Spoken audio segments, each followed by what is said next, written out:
WNBA, as you know, they're calling for players in the WNBA are calling for more money. They 9%, I believe, accordingly.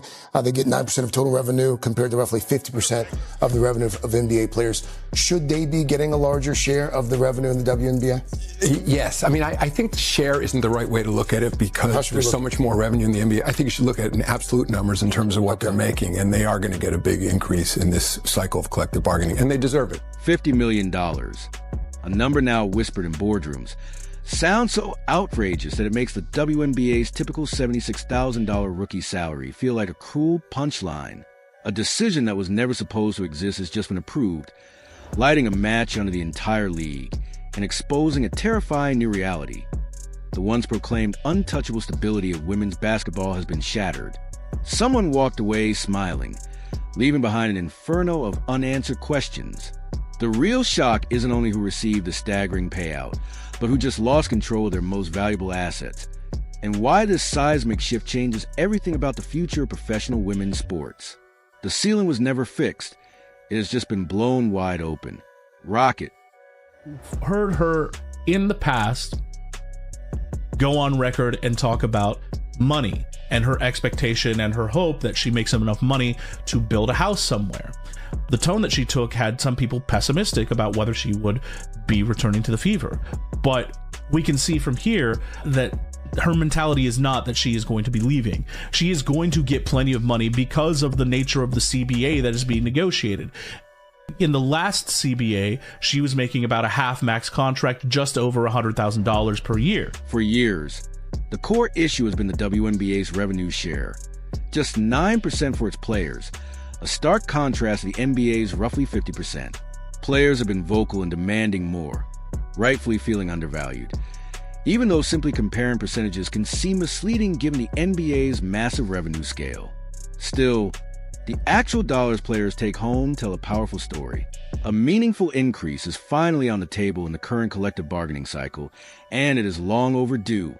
However, the league's long-standing reluctance to seriously address this imbalance has now created a crisis far larger than ordinary contract negotiations. The fuse was lit long ago, and the explosion now feels inevitable. Collision. The epic fumble of all fumbles is the WNBA fumbling this entire Caitlin Clark situation. It is absolutely a travesty and embarrassing. I didn't even see this Lexi Brown and Joy Taylor situation.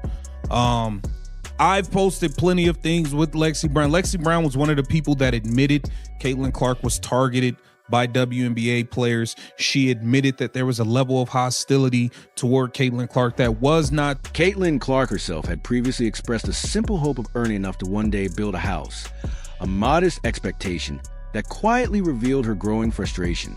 At times, her tone led some to question her long-term commitment to the Fever, but her mindset was never really about chasing greener pastures. It was about securing enough green.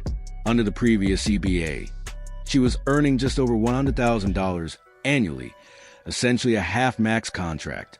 While the new CBA promises a significant increase, her financial ambitions clearly exceeded what even a full WNBA max deal could realistically provide, opening the door to outside offers that no one in the league truly anticipated.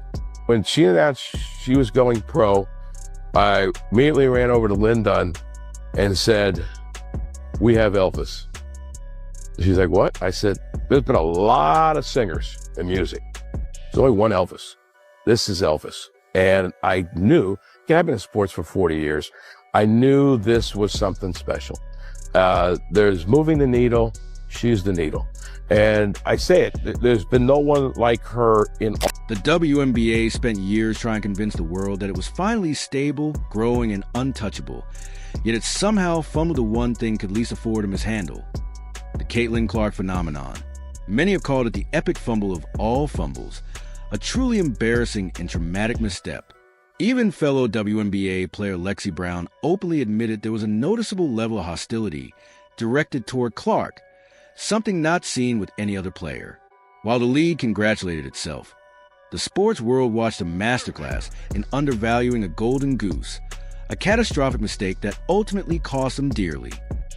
female bird. She had Van Slugenhagen on her. She was like, I'm offended that y'all have white defensive players guarding me, and she put her in the torture chamber. You should have known from her little face that she didn't want this matchup from the beginning. Caitlin reminds me of what Dame does. If anybody ever noticed, her first shot always a three. First quarter, second quarter, third. She sets the distance on her first shot, so you have to guard her there. Now she can do whatever she wants to do. She's playing the chess game. That's what Dame does. He starts his game off, and he's gonna shoot a deep-ass three to force you to guard. While the WNBA was busy patting itself on the back for its progress, the rest of the sports world was witnessing a catastrophic miscalculation, a lesson in how to undervalue your own golden goose until someone richer, louder, and far less patient shows up with a checkbook and a smirk.